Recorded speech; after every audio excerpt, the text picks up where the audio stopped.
Bonjour Jade, que peux-tu me dire sur ce qui se passe dans ton île? Précise-moi exactement où tu es déjà. Oui, Guadeloupe. Bonjour Christelle. Je suis donc de la Guadeloupe et nous avons un collectif créé depuis les Gilets jaunes, le collectif constituant Justice Guadeloupe. Et qu'est-ce qui se passe chez nous en Guadeloupe? Depuis dimanche, ils avaient la consigne de rentrer chez eux, de quitter l'île. Donc ça a pris pratiquement une semaine parce que c'était une période de haute saison, c'est-à-dire beaucoup de touristes. Et ça y est, les derniers sont partis dimanche, donc ça y est, nous sommes entre nous, mais confinés dans les mêmes consignes que vous en Hexagone. D'accord, donc les commerces restent ouverts, les restaurants sont tous fermés. À l'heure actuelle, Oui. il n'y a plus du tout de touristes en Guadeloupe. Il n'y a plus de touristes en Guadeloupe. Les restaurants sont fermés. Ils peuvent vendre des plats emportés. Les boutiques, les mêmes que vous, tout est fermé, sauf ce qui est alimentaire nécessaire. On a une liste délivrée par la préfecture de ce qui peut rester ouvert. Comme, voilà, tout ça, les mêmes que vous, hein, les bureaux de tabac, pressing aussi, je crois que j'ai vu aussi. Choses comme ça. D'accord, alors vous concrètement, comment vous vivez, comment les habitants de la Guadeloupe vivent ce confinement de l'intérieur? Ça a été difficile au début parce que nous vivons dehors et nous, les Guadeloupéens, on n'est pas habitués à ça et on bouge beaucoup. On est une île, on est entre nous et très difficile de mettre en place la discipline. Donc il y a beaucoup d'interventions de contrôle sur les routes. Je sais pas chez vous là-bas, mais il y a beaucoup de contrôle et le préfet encore, parce que chez nous c'est beaucoup le préfet hein, qui régit un peu l'île, trouvait qu'il y avait encore trop de véhicules et il y a eu pendant 2, 3 jours des avertissements, mais ça y est, là maintenant les amendes vont tomber quoi. D'accord, donc effectivement, on imagine que les Guadeloupéens ont tendance à plutôt sortir. Ça change les habitudes. C'est quand même une première un peu partout dans le monde, hein. Il y a plusieurs millions de personnes qui sont totalement confinées à l'heure actuelle. Comment ça s'organise pour les gens? Est-ce qu'il y a une angoisse? Est-ce que les familles parviennent à trouver des solutions? Est-ce qu'il y a quand même une angoisse chez vous? Oui, parce que les hôpitaux n'ont rien.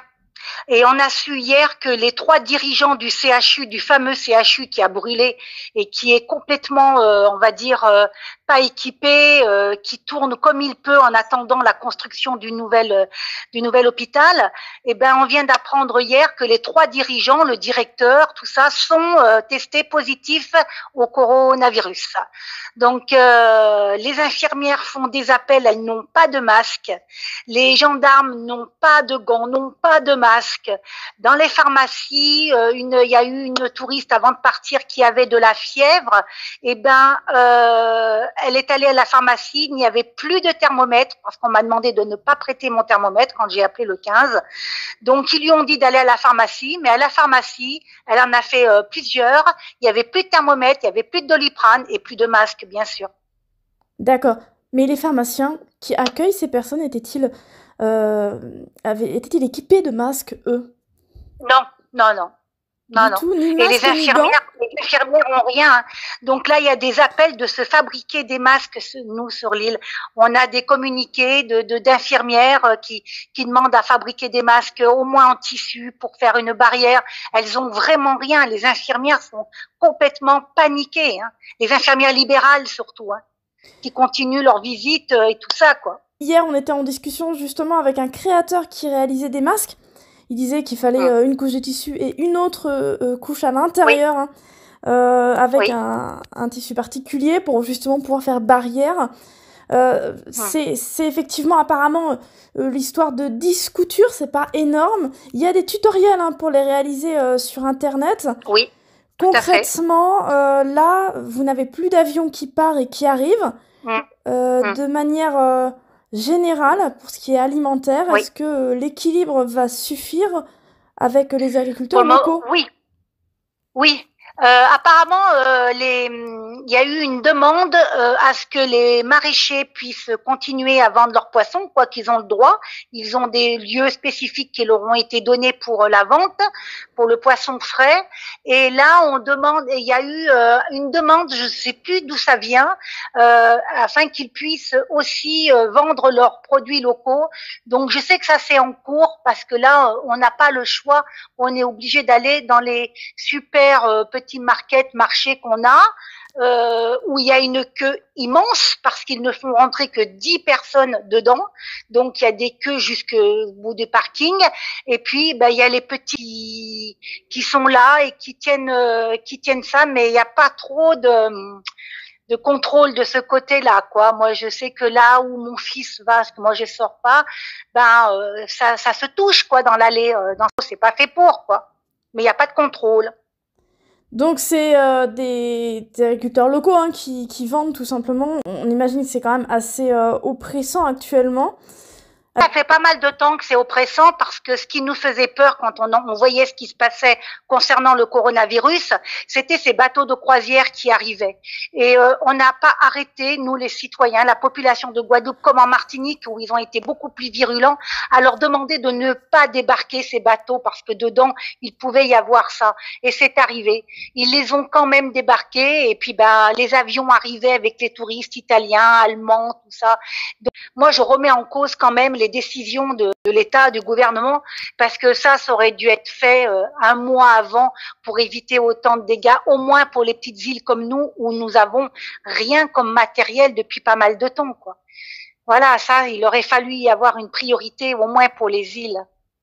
Est-ce que Marie-Galante, par exemple, n'a aucun cas de coronavirus. J'ai eu une amie de Marie-Galante qui m'a appelée et je lui ai demandé s'il y avait des cas. Elle m'a dit non.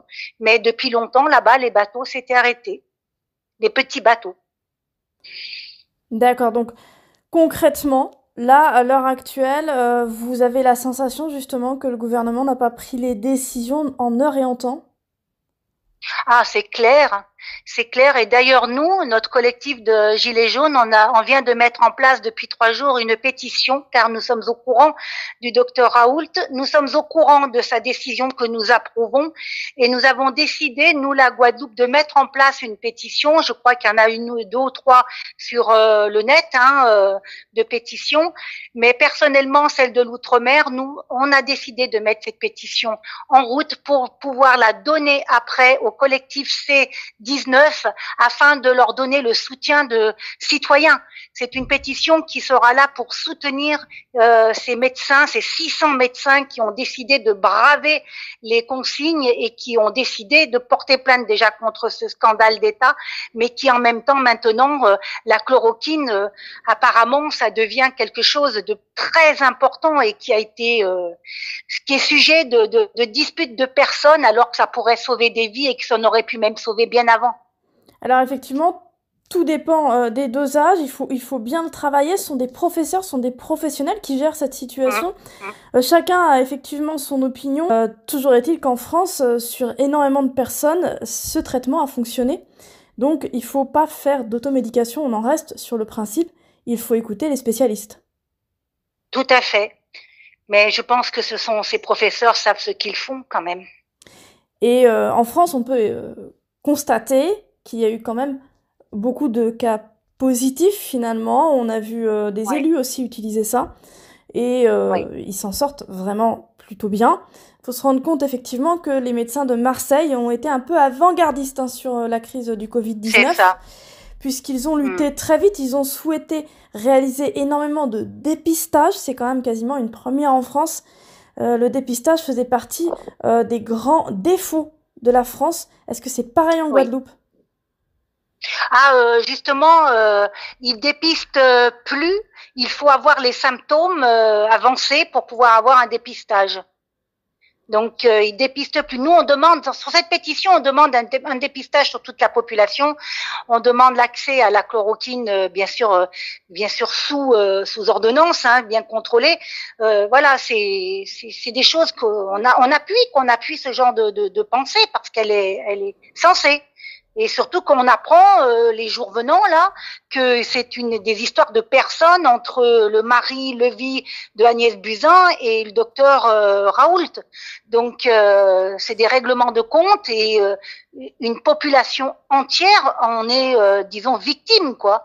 Et depuis moi je trouve que cette arrivée de Macron, nous sommes nous le peuple une balle de ping-pong dans ce monde où ils sont en train de gérer leurs affaires de leur ordre mondial, de ce qu'ils ont décidé, et nous on est là en bas, et comme on a vu tous ces rassemblements de gilets jaunes et autres, eh ben c'est bien qu'il y a une histoire de décalage entre un peuple et leurs décisions, et on est là-dedans. Moi je crains la reprise là après le confinement. Oui, on craint la reprise, aussi la façon dont vous allez pouvoir reprendre, parce que beaucoup de choses risquent de changer, au vu de l'urgence de la situation, les nouvelles lois, les nouvelles réformes qu'ils ont pu passer pour, entre parenthèses, on va dire, essayer de rattraper la situation professionnellement, de manière tout simplement face à la difficulté financière qui risque de toucher l'Europe. Là, actuellement, Oui. on a l'Espagne, on a l'Allemagne, on a l'Italie, on a la France qui est touchée. Vous, en Oui. Guadeloupe, ça fait des années que c'est difficile. Oui. Qu'est-ce Oui, qu'on oui. peut dire sur la façon dont, aujourd'hui et depuis plus de 10 ans, l'hôpital guadeloupéen est traité? Bah, disons qu'il a brûlé il y a 2 ans, plus de 2 ans. Donc, les conditions sont très difficiles. Vous avez vu, je me rappelle, Christelle, qu'on avait fait ensemble un direct sur la mobilisation qu'il y a eu avec les syndicats et tout ça, lié à ce CHU qui était en grève. Oui. Donc voilà. Donc les conditions sont insupportables, mais il y a aussi autre chose qu'il faut dire en Guadeloupe et qui m'est arrivé la semaine dernière, c'est que moi je suis d'un côté de l'île où il y a de l'eau, mais de l'autre côté de l'île il n'y a pas d'eau. Des moments il y a des coupures d'eau, il y a des tournantes d'eau, et il m'est arrivé des touristes qui étaient partis de chez moi parce que j'ai un petit truc d'hébergement touristique, et ben arrivaient de l'autre côté de l'île et le soir me rappelaient et me disaient Jade, est-ce qu'on peut revenir? Alors moi, je croyais vraiment fermer et clôturer mon entreprise pour éviter une contamination. Est-ce qu'on peut revenir? Parce que là-bas, ces conditions sont très difficiles parce qu'on n'a pas d'eau. C'est arrivé 2 fois la semaine dernière jusqu'à ce qu'ils puissent prendre l'avion dimanche. Il a fallu que je recueille 2 touristes comme ça, un couple de médecins et 2 copines qui étaient là et qui ont été obligées de revenir, quoi.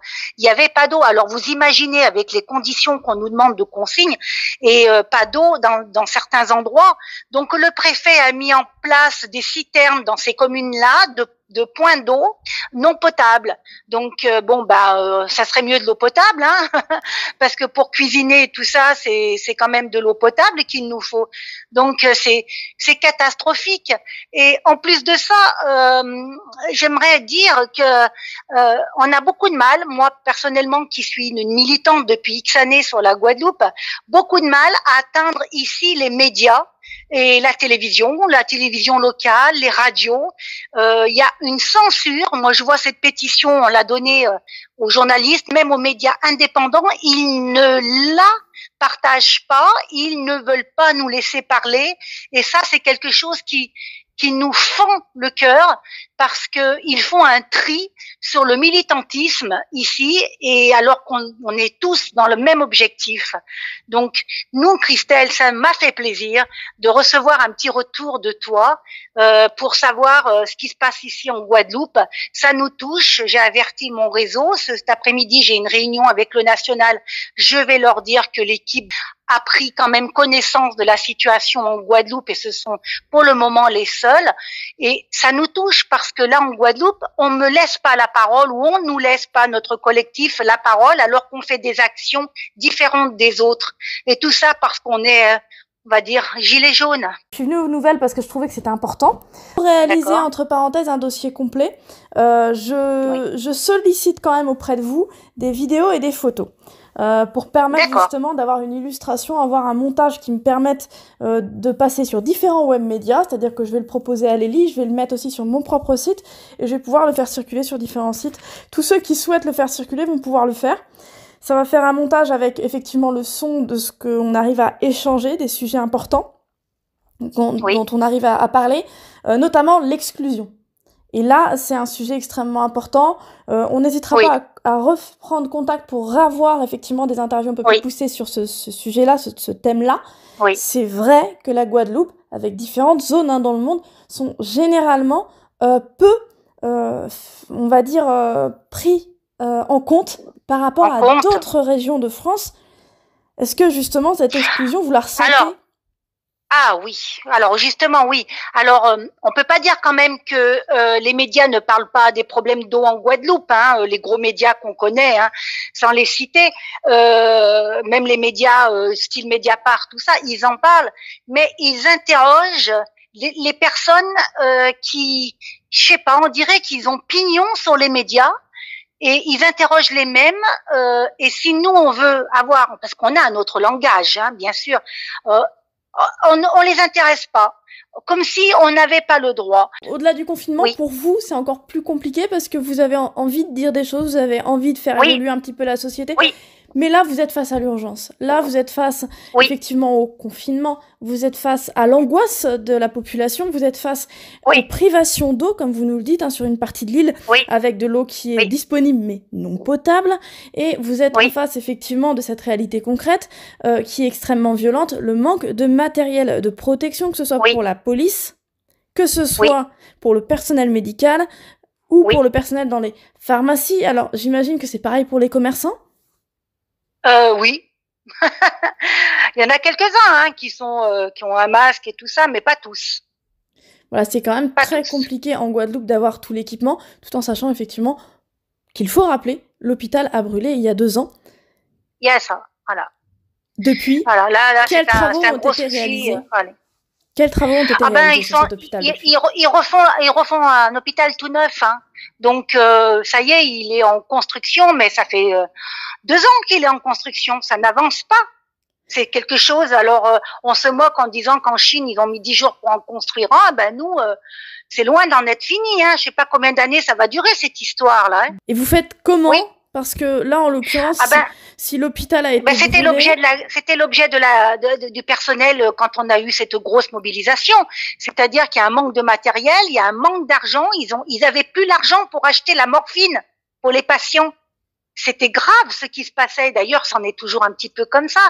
C'est une situation très très compliquée dans le CHU de la Guadeloupe, très très compliquée. Et le concrètement, directeur gère comme il peut. concrètement, vous nous avez dit en premier dans cette interview Hein? que justement les responsables de cet hôpital sont touchés par le Oui. Covid-19. Il y a le communiqué, ils sont trois, les trois piliers du CHU, les dirigeants sont testés positifs, oui. On a su ça hier. Ça a surpris tout le monde parce que le personnel soignant qui est là-bas sans protection, on n'entend rien dire et on nous signale que les trois dirigeants sont testés positifs. Donc les infirmières sont très en colère parce qu'elles n'ont pas droit à un test. Et pourquoi eux sans symptômes, parce qu'ils n'ont pas de symptômes, hein, ont eu droit à être testés. Voilà, ça, étant dans un collectif d'infirmières, ça a été l'étonnement de cette déclaration, de ce communiqué. Quoi. On ne comprend pas. On D'autant ne que comprend pas pourquoi. D'autant que Ouais, à l'heure actuelle, on compte à peu près 3 médecins décédés, mais pas uniquement. On oui. a énormément d'aides-soignants qui sont en première ligne. On a des infirmières qui sont décédées également. Faut pas non plus oublier ce pan de la population qui Oh là continue de là. travailler et qui continue d'œuvrer avec soit très très peu de protection, voire pas du tout quand on parle effectivement de la Guadeloupe. Alors j'imagine l'angoisse pour ces femmes et ces hommes qui viennent travailler. Quelle serait la solution? Comment est-ce que finalement les Français peuvent venir en aide à la Guadeloupe? Comment le peuple français peut faire en sorte peut-être de faire entendre la voix de la Guadeloupe? La seule solution, c'est de donner les vraies voix de la Guadeloupe pour que déjà en France hexagonale, ils sachent, ils connaissent la situation et de leur donner déjà un moyen de pouvoir s'exprimer. Je trouve qu'il y en a de plus en plus quand même. Hein, ça, c'est le côté positif. Grâce aux gilets jaunes, grâce au mouvement des gilets jaunes, parce qu'il y a plusieurs personnes quand même de médias indépendants qui m'ont contacté.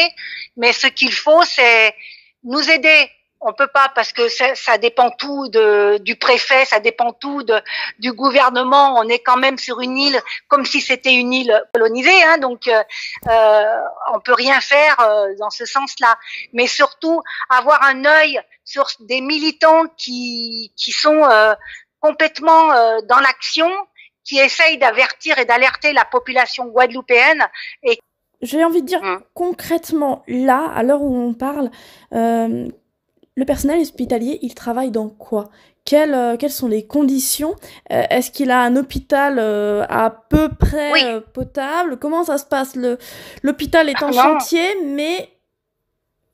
Non, l'hôpital, le nouvel hôpital, il est pas construit. Il y a personne, il y a rien, c'est des travaux. Non, on est toujours dans l'ancien CHU qui avait brûlé. D'accord. Donc, il y a bien, conformément aux vidéos qu'on avait vues il y a quelques années, des zones où il y a de l'eau qui rentre, des zones où la pluie passe, où il y a le vent, et dans ces conditions... Voilà, et là, il y a 3 jours de pluie. On vient d'avoir 3 jours de grosse pluie, il pleut encore aujourd'hui, donc j'imagine les conditions là-bas dedans. Alors, on se dit aussi, concrètement, maintenant, dans la situation actuelle, au vu de l'urgence sanitaire, comment on peut mettre des patients dans ces conditions, au vu de la gravité du Covid-19, donc ce virus, là, ça va être très compliqué pour gérer l'afflux de patients. Je suis pas une infirmière, je les entends, j'entends plus les infirmières libérales parce que je suis dans leur collectif. Il y a des appels d'infirmières qui sont dans les hôpitaux, elles appellent à faire des masques en tissu comme Christelle, tu as signalé au début. Oui. Il y a des appels, des communiqués qui circulent, donc je ne sais pas, on peut pas se déplacer comme ça, hein. On est comme vous, on a une autorisation à faire. Voilà, donc on entend leurs appels et elles disent de fabriquer des tissus, elles demandent des machines. Mon Dieu, mais c'est incroyable, quoi. C'est incroyable. L'hôpital est obligé finalement de construire ses propres masques, c'est la leçon. C'est ça, surtout d'entendre dire que les 3 dirigeants du gros CHU sont testés positifs, ça a dû énormément affoler. Parce que eux, ils sont dans les bureaux, ils sont pas en direct avec les malades, avec les patients. Donc, il y a un énorme stress qui s'est créé depuis hier par rapport au personnel soignant, quoi. Dans l'Oise, on a près de 200 infirmières et infirmiers qui sont testés positifs au Covid-19. Ah là là. Alors, on n'imagine même pas ce que ça peut donner, justement, en Guadeloupe, au vu des conditions dans cet hôpital. Alors, on parle d'un hôpital qui a quand même brûlé il y a 2 ans, donc qui est, il faut quand même le dire, il y a des zones qui sont en ruine. On pense également à ces infirmières libérales qui continuent de travailler, malgré qu'elles n'ont pas les moyens de protection, qui continuent de s'exposer tous les jours pour pouvoir venir en aide aux gens les plus fragiles. C'est compliqué. Concrètement, comment font-elles justement pour protéger les plus fragiles ? Je suis pas dans leur circuit de travail, hein, mais c'est une angoisse permanente. Elles se disputent même des fois avec des personnes qui sont complètement inconscients et qui n'ont pas compris encore la gravité des choses. Donc après, comment elles font entre elles, je pense que même elles osent même pas l'écrire dans les groupes qu'on est pour pas nous affoler nous-mêmes, quoi. Cette pétition est faite en collaboration avec elles, hein. Elles nous ont donné force en disant il faut faire cette pétition, on veut donner force au collectif C19. Donc c'est surtout parti fait pour ces infirmières, cette pétition. On l'a très à cœur, hein, cette pétition. Pour avoir autant répandu ma pétition, comme ça, je me suis dit, mais je l'ai vraiment à cœur, parce que quand j'ai vu les infirmières qui ont pris à cœur cette pétition et qui ont dit, mais il faut absolument porter plainte, on ne veut jamais plus ça. Donc, ça nous a motivés, quoi. Ça nous a énormément motivés. Donc là, oui, je te donnerai la... Oui, je te l'ai envoyé. Que tu vas m'envoyer, effectivement, que tu m'as envoyé, et effectivement la charte dont on pourra reparler ultérieurement après ce dossier. Effectivement, cette pétition, elle est essentielle. Il faut rappeler le contexte aussi. Le contexte, c'est celle du ministre de la Santé, pardon, excuse-moi, en janvier, qui décide effectivement de dire tout simplement que le coronavirus n'arrivera pas en France, et qui finalement s'en va en février et laisse le pays dans une situation assez complexe avec un nouveau ministre, Olivier Véran. au moment où elle perd quelque part un petit peu les élections de la mairie de Paris, puisque finalement au moment où elle quitte son poste de ministre, elle rentre dans la compétition pour la mairie de Paris. La mairie de Paris qui n'est toujours pas, le vote n'est toujours pas fini, et une situation un peu compliquée, confuse, et dans cette situation un peu confuse, avec des résultats plutôt mauvais, Agnès Buzyn balance, entre parenthèses, pas mal de choses par rapport au gouvernement en expliquant qu'elle a donné son avis sur la situation, qu'elle a plusieurs fois alerté le Premier ministre Édouard Philippe, qu'elle a plusieurs fois alerté le président Emmanuel Macron, que personne ne l'écoutait. Ce qui, alors au début, paraît une révélation assez choquante. Pour autant, elle va s'y reprendre un petit peu après en essayant de calmer un petit peu ses propos. Même si sur le fond, beaucoup de gens vont vouloir qu'elle aille beaucoup plus loin et qu'elle dise tout à fait la réalité. C'est ce qu'a déclaré l'avocat du collectif C19. Hein. Ils ont commencé avec 3 médecins. Ils ont trouvé ça tellement choquant qu'elle puisse venir se dédouaner comme ça publiquement qu'ils ont décidé de porter plainte. Ils ont déposé cette plainte le 12 mars à la Cour de la justice de la République. Donc, ils vont faire valoir ce type de déclaration qui est très grave, très très grave et qui est un scandale, parce que si elle a fait le nécessaire et que ça n'a pas été écouté, et si elle n'a pas démissionné puisqu'elle n'était pas écoutée, elle est autant fautive, quoi. Donc si elle a pensé soulager sa conscience, ben non, elle va avoir à suivre, à répondre de ça, et ainsi que Édouard Philippe, le Premier ministre. Donc moi je veux les aider, et nous on veut les aider, et nous tous, les populations, nous devons les aider, et plus on aura des signatures sur les pétitions qui sont dans ce style, il faudrait pas trop en faire non plus. Je crois qu'il y en a 3 qui circulent, je crois. C'est pouvoir les remettre à ces 19, et quand ils seront au moment de vraiment l'attaque pénale, eh ben dire voilà, vous avez la population, vous avez une pétition avec tant de signatures, parce que bon, nous on touche vraiment, on va dire l'outre-mer. Vous avez une autre pétition qui touche tant de signatures. Voilà, c'est une solidarité qu'on veut les aider. Nous, de 3, ils sont passés à 600. C'est énorme, les médecins, quand même. C'est énorme, quoi. On peut pas les laisser tout seuls. Il faut leur faire voir qu'ils ont les citoyens derrière. On est citoyens. L'important, c'est cette solidarité pour vous, c'est que, justement, les femmes, alors autant les caissières, les gens qui travaillent finalement quelque part dans de l'humanitaire, parce que quelque part c'est un petit peu ça, permettre à chacun de pouvoir se nourrir tous les jours, c'est un petit peu de l'humanitaire. Les chauffeurs routiers, les chauffeurs de poids lourds qu'on a eu dimanche, les créateurs qui décident finalement d'arrêter leur collection pour pouvoir faire des masques. Enfin, ça, c'est des élans de solidarité que l'on voit aujourd'hui, à l'heure actuelle, grandir un peu partout en France. On espère les voir justement grandir aussi un peu partout en Guadeloupe et dans toutes les zones du monde, quelque part. C'est un petit peu le but. Au-delà de ça, on a la sensation que finalement, c'est plus le peuple qui arrive à essayer de trouver des solutions que les responsables politiques. Quand on regarde un petit peu chronologiquement la situation, ce qui s'est passé depuis le début, c'est-à-dire une sorte de déni de par le pouvoir, en se disant non, le Covid-19 n'arrivera pas ici en Europe. Au final, il est arrivé, et puis il est arrivé en force. Alors on a dit il faut sortir, n'ayons pas peur. Ensuite on a dit il faut fermer les restaurants. Ensuite on a dit eh bien finalement on va poursuivre les élections. Et puis confinement. Maintenant il faut continuer de travailler, mais il faut rester confiné. Oui, et puis ce qui nous a surtout interpellés, c'est la somme d'argent qu'ils ont pu sortir, alors qu'on était en train de se prendre un 49.3 concernant la retraite, la réforme de retraite, et qui disaient qu'ils n'avaient pas d'argent. Et là, ils ont sorti plus que ce qui était nécessaire pour la retraite. Et ça, c'est marqué dans notre pétition. Donc, c'est une question que l'on se pose. C'est juste qu'on réfléchisse, quoi, cette question-là. Comment ont-ils fait? Et quand j'ai entendu hier le live de la préfecture nous disant les aides chez nous pour les entreprises, les petits artisans, parce que la Guadeloupe, c'est beaucoup des petites entreprises qui, comme moi, je suis toute seule, j'ai pas de salariés, d'autres qui ont un salon de coiffure, une esthéticienne, tout ça, c'est des petites entreprises. Et ils nous orientaient beaucoup vers la banque. On a écouté ça, d'ailleurs, dans les commentaires, c'était flagrant. Beaucoup disaient, mais pourquoi vous nous dirigez vers les banques? pour faire un emprunt. C'était pour moi révoltant de voir cela. Bon, ils ont parlé du fonds de solidarité, hein, de ce qui est, on va dire, national, mais il y avait beaucoup d'insistance sur les banques et beaucoup disaient, mais alors vous nous envoyez vers les banques, mais alors il va falloir faire un emprunt. Et ça, c'est très très grave. C'est très grave parce qu'on sait très bien que les banques prêtent du virtuel. Donc c'est petit, on va rendre nous de l'argent, alors qu'eux vont prêter que des chiffres. Donc c'est très très grave. J'ai trouvé cette orientation au niveau de la Guadeloupe. Ils vont les endetter, comme on est très gros consommateurs ici, donc ils vont encore endetter ces petits et puis ils pourront jamais se révolter parce qu'ils vont être écroulés, mais complètement écroulés.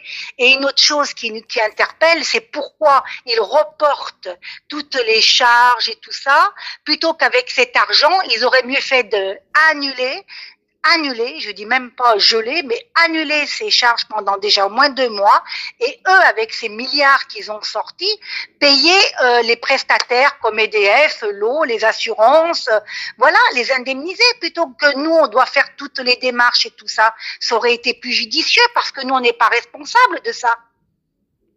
Ça, c'est une proposition. Ça, c'est très intéressant, justement, cet après, parce que là, vous parlez en plus de l'après. Qu'est-ce qui risque de se passer? Quelles sont les solutions proposées par les préfectures? Alors, juste pour recontextualiser la situation, quand vous parlez du 49.3, ça s'est quand même passé à un moment donné où il y avait un conseil des ministres exceptionnel dédié justement à la crise du coronavirus, donc du Covid-19. Et à l'époque, ils ont effectivement sorti le 49.3, alors que normalement, le conseil des ministres était dédié à la crise du Covid-19. Voilà. Donc c'est là où il y a quand même des incohérences d'État qui sont particulièrement inquiétantes et qui peuvent conforter les agissements des 600 médecins à porter plainte au vu de cette situation-là. Ce que vous dites quand même, c'est quand même fascinant parce que vous êtes en train de dire que la préfecture demande aux petits ouvriers, aux petits artisans finalement de contracter des prêts pour pouvoir survivre à la crise que nous sommes en train de vivre, crise qui est mondiale, qui touche tous les pays, et qui donc devrait normalement provoquer au minimum une forme de solidarité financière de la part, au moins, au minimum des grandes fortunes, et puis au maximum de la bourse mondiale. Oui, tout à fait. Tout à fait. Mais ça, c'est quelque chose de très grave, hein, d'orienter les gens vers les banques. On a l'impression qu'ils veulent les sauver. Enfin, j'ai quand même un petit virus de théorie de complot, donc j'ai vraiment senti cette orientation-là. Et heureusement qu'il y en avait beaucoup des gens là-dedans qui disaient, mais d'abord ils demandaient le taux. On n'a jamais entendu le montant, le taux d'intérêt, si c'était encore à 0%, mais c'était révoltant, quoi. Enfin, nous, on a une grosse orientation vers les banques. Voilà, ça, c'était bien le message de hier. Après, il y a le chômage partiel et tout ce qui s'ensuit. Mais qu'est-ce qu'on poussait les petites entreprises à contracter un emprunt? Apparemment, il y a eu une disponibilité d'argent pour emprunter. Voilà. Emprunter alors que... C'est pour renflouer la crise, hein. C'est pour renflouer la crise, à mon avis, ça, de ce que Christelle, tu disais. Alors effectivement, il faut quand même se rendre compte qu'une crise mondiale généralisée provoque une situation financière très compliquée pour les pays, c'est sûr. Ceci étant dit, l'Europe a quand même retiré finalement son droit de regard sur les moyens, entre parenthèses, de gérance sur l'argent des pays, c'est-à-dire que les pays ont le droit de faire ce qu'ils veulent, entre parenthèses, au vu de la crise, au regard de la crise. L'Europe n'a plus le droit... C'est une information que je n'avais pas, d'accord. Normalement, l'Europe n'a plus le droit d'imposer un taux de dépense aux pays européens au vu de la crise du Covid-19. D'accord. Et ça a été annoncé il y a 3-4 jours.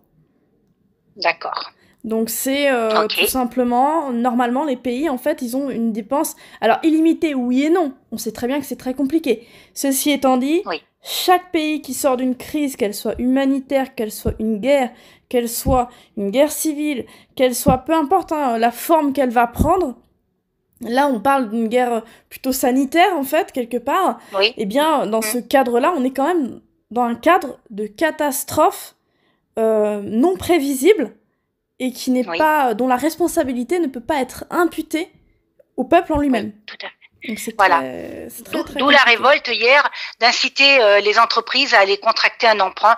Ça me choquait. Moi, je suis enfin, j'ai atteint un âge où j'ai pas emprunté à presque 60 ans, donc j'ai pas d'emprunt, donc je me sens moins en détresse que certains. Mais leur demander d'aller emprunter. Ils ont dit aussi que pour les petites entreprises, le fonds de solidarité, par exemple, il fallait justifier par un bilan et qu'il fallait justifier d'un chiffre d'affaires de l'année d'avant, du même mois. Bon, beaucoup ont dit oui, mais moi j'ai ouvert cette année. Alors comment vous allez faire? Il n'y avait pas de réponse. Voilà, les petites nouvelles entreprises, pas de réponse. C'est oui, oui. Surtout qu'ici, ça s'ouvre, ça se ferme, quoi, les entreprises. Donc, je sais pas. Je pense qu'ils vont, je sais pas. Il va falloir qu'ils gèlent les prélèvements, hein, parce que il y en a, enfin, comme chez vous, il y en a plus aucune rentrée d'argent. Hein. J'ai des amis, magasins de chaussures, tout ça, ils ont plus de rentrée d'argent du tout, quoi. C'est là que l'on imagine la crise exponentielle là. qui nous guette. Et impossible de trouver, par exemple, la déclaration du fonds de solidarité. Et j'ai essayé, moi, de m'y atteler, et je ne l'ai pas trouvé, et partout, je lis pas avant le 31 mars. Alors, ce qui veut dire qu'on ne peut rien faire avant le 31 mars, et le problème, c'est qu'il y a les emprunts qui tombent en général le début des mois. Donc, ça veut dire quoi? Ça veut dire qu'ils vont prélever sûrement au début du mois d'avril. Parce que le temps qu'on fasse une déclaration et que ça réagisse, ben, il y aura un mois qui va passer et s'il n'y a pas suffisamment sur les comptes, qu'est-ce qui va se passer? D'où l'angoisse. J'imagine certaines. Ouais, d'où l'angoisse voilà. autant des Français que de vous, oui. là où vous êtes. Ah, je pense que... Oui, vous aussi, hein. Je pense que les toutes petites entreprises, les toutes petites, vont avoir un souci parce qu'on ne trouve pas la déclaration de fonds de solidarité normalement avant le 31 mars. Ça, c'est aberrant. Ceux qui ont arrêté leur entreprise savent très bien qu'ils ont fait un chiffre d'affaires au 16 mars. J'avais mon chiffre d'affaires du mois de mars. Donc, on est en train de perdre 15 jours pour attendre le 31 mars. Et après, on a les échéances, les prélèvements, EDF, eau, le téléphone et tout ce qui s'ensuit.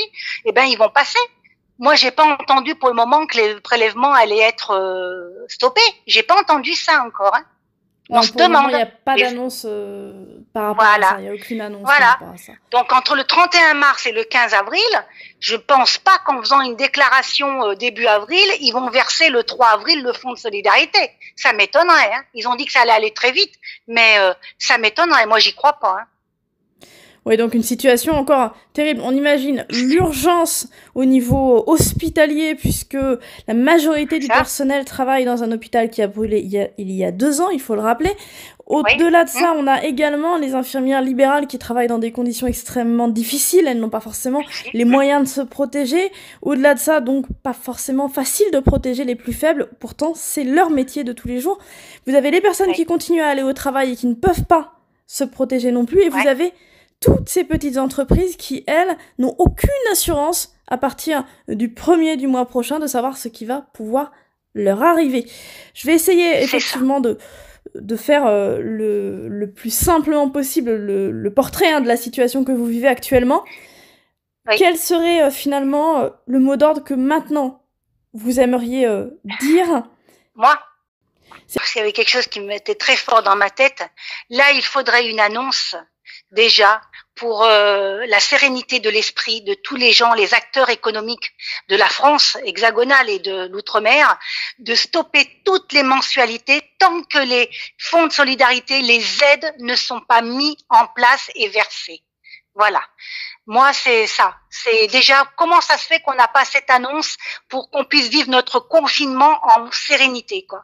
Parce que là, on se pose des questions, là. Hein. Les jours tournent et on apprend au 31 mars qu'on peut remplir la déclaration. Je pense pas que les gens soient sereins chez eux à se dire comment on va manger le mois prochain.